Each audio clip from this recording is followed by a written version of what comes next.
Hello বন্ধুরা, এই চ্যানেলে তোমাদের সকলকে আবারও স্বাগত জানাই। কারণ তোমাদের জন্য ত্রিপুরার মধ্যে এসডিএম অর্থাৎ সাব ডিভিশনাল ম্যাজিস্ট্রেট থেকে কিন্তু এক বড় ধরনের নিয়োগ কিন্তু এখানে শুরু হয়ে গেছে। ১৯০০ থেকেও বেশি শূন্যপদে তোমাদের কিন্তু এখানে আবেদন শুরু হয়েছে। অর্থাৎ তোমরা ১৯০০ পদের মাধ্যমে তোমরা যার যার ক্যাটাগরি অনুসারে তোমরা কিন্তু এখানে আবেদন করতে পারবে। তো তোমাদের জন্য দারুণ একটা সুযোগ কিন্তু এখানে রয়েছে। ছেলে মেয়ে যারা উভয়ই রয়েছো, উভয়ের জন্য দারুণ একটা সুযোগ কিন্তু এখানে এসেছে। বেতনের কথা যদি একটু বলি তাহলে ৩৫,০০০ টাকারও বেশি কিন্তু তোমরা বেতন এখানে পেতে চলেছ। এবং যোগ্যতার দিক থেকে যদি একটু আলোচনা করি তাহলে তোমরা যদি 10th পাস অর্থাৎ মাধ্যমিক পাস করে থাকো তো তোমরা সবাই কিন্তু এখানে ছেলে মেয়ে উভয় আবেদন করতে পারবে। তো বয়স, বেতন, যোগ্যতা সকল তথ্য বা শূন্যপদ সম্পর্কে আমি আলোচনা করব।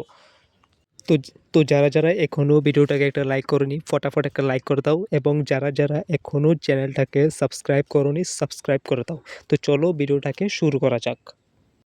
তো সর্বপ্রথম আমি পোস্টটা সম্পর্কে আলোচনা করব যে তোমাদের পোস্ট অর্থাৎ তোমরা যদি এখানে সিলেকশন হও তাহলে তোমাদের পোস্টটা কী থাকতে যাচ্ছে অর্থাৎ পোস্টটার নাম কী।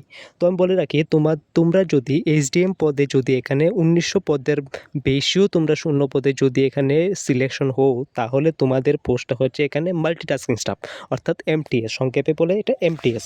অর্থাৎ এটা গ্রুপ ডি একটা employ, as a group D employ as a government জবের মধ্যে। তো তোমরা জানো যে তোমাদের কিছু সেক্টরস আছে গভর্নমেন্ট জবের মধ্যে, গ্রুপ 1, গ্রুপ 2, গ্রুপ 3, গ্রুপ 4, এর group A, group D, group C এবং গ্রুপ ডি। তো এটা মাল্টিটাস্কিং যে স্টাফ যে গ্রুপ ডি জবটা রয়েছে এটা একটা ক্লেরিক্যাল জব নেচার, অর্থাৎ তোমাদের ফাইল এদিক থেকে ওদিক করতে হবে এবং তোমাদের যে ক্লেরিক্যাল যে জবটা রয়েছে সেটার মাধ্যমে এটা আসে, অর্থাৎ অ্যাজ এ মাল্টিটাস্কিং স্টাফ।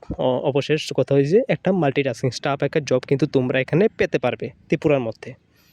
এখন আমি ভ্যাকান্সির কথা আলোচনা করব, অর্থাৎ তোমরা এইচডিএম পদে কতটুকু ভ্যাকান্সি পেতে চলেছো। তো আমি কথার বলার পাশাপাশি আমি বলেছি বা তোমরা থাম্বনেইলে দেখে ফেলেছ যে তোমাদের ১৯০০-র বেশি কিন্তু এখানে ভ্যাকেন্সি বাড়ার সম্ভাবনা রয়েছে। হ্যাঁ, বিশেষত এখনও পর্যন্ত এই ১৯০০ শূন্যপদই রয়েছে কিন্তু, but as the after further time এটা কিন্তু বাড়ার সম্ভাবনা কিন্তু রয়েছে, অর্থাৎ ২০০০-এর কাছাকাছি কিন্তু যাওয়ার সম্ভাবনা রয়েছে।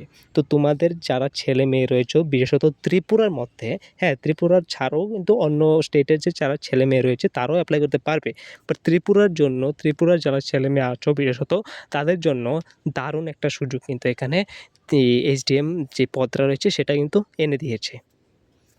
এখন আমি কোয়ালিফিকেশন সম্পর্কে অর্থাৎ এডুকেশন কোয়ালিফিকেশন কী কী লাগবে, তো যে তোমরা এসডিএম পদের নিয়োগটা যদি তোমরা রিক্রুটমেন্টটা যে বাড়িয়েছে সেটার যে নোটিফিকেশান এসেছে সেটার মধ্যে তোমরা যদি আবেদন বা অ্যাপ্লাই করো তাহলে তোমাদের এডুকেশন কোয়ালিফিকেশান বা যোগ্যতা কী কী লাগবে। তো আমি থাম্বনেইলেও তোমরা দেখেছো বা আমিও প্রথম বলেছিলাম যে তোমরা যদি 10th পাস বা মাধ্যমিক পাস করে থাকো এবং যে কোনো একটা স্কুল থেকে যেটা হোক সে যে কোনো একটা বোর্ড থেকে, লাইক তুমি টিবিএসসিতে করো, সিবিএসসিতে করো কিংবা আইসিএসসিতে করো, ইট ডাজ নট ম্যাটার।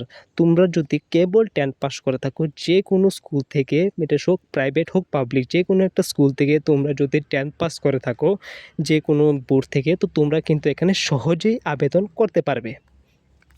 এখন আমি আলোচনা করব বেতনের সম্পর্কে, অর্থাৎ তোমরা প্রথম যখন এখানে আবেদন করে সিলেকশন হবে, যদি তোমরা এখানে সিলেকশন হও এইচডিএম পদে, গ্রুপ ডি যে মাল্টিটাস্কিং স্টাফ যে পোস্টটা রয়েছে সেটার মধ্যে তোমরা যদি সিলেকশন হও, তোমাদের প্রথম যে অ্যাজ এ ফ্রেশার তোমাদের স্যালারি হতে যাচ্ছে according to the 7th pay commission, তোমাদের বেসিক পে হবে ১৮,০০০ টাকা এবং এটার মধ্যে ডিএ অর্থাৎ DRS allowance, HRA means house rent allowance, TA means travel allowance, NTA means night duty allowance, এর মধ্যে কিন্তু নাইট ডিউটি অ্যালাওয়েন্সও রয়েছে। গভর্নমেন্ট যেই সকল যে ভত্তা বা যে অ্যালাওয়েন্সেসগুলি রয়েছে সব কিছুই কিন্তু এখানে ইনক্লুডেড রয়েছে, অর্থাৎ তোমাদের বেসিক পের পাশাপাশি তোমাদের এখানে অ্যালাওয়েন্সগুলি কিন্তু যুক্ত থাকবে।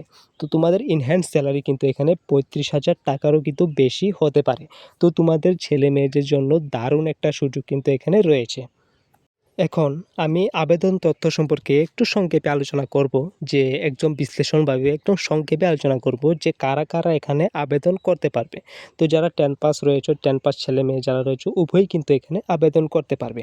তোমাদের জন্য দারুণ বা সোনালি একটা বা একটা গোল্ডেন চান্স কিন্তু এখানে নিয়ে এসেছে।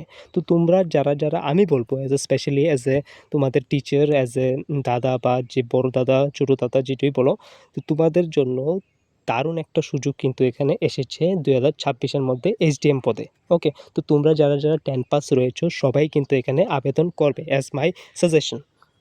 সো ভিডিওটা এখানেই শেষ করছি। তো এই এইচডিএম পদের যে তথ্যগুলি রয়েছে বা যে নোটিফিকেশনসের মধ্যে যে তথ্যগুলি বা যে ডিসকাশন করা যে জিনিসগুলি বা যেই থিংসগুলি রয়েছে, যে জিনিসগুলি রয়েছে আমি সবটুকু ভিডিওর মধ্যে কিন্তু এখানে ডিসকাশন করেছি। হ্যাঁ, যদিও কিছু যদি বাকি থাকে তো তোমরা কমেন্টে প্লিজ জানাবে। তো আমি এটা রিপ্লাই দেওয়ার চেষ্টা করব। এবং যারা এখনও ভিডিওটাকে একটা লাইক করোনি ফটাফট একটা লাইক করে দাও, এবং যারা চ্যানেলের মধ্যে নতুন আছো চ্যানেলটাকে অবশ্যই তোমরা সাবস্ক্রাইব করবে।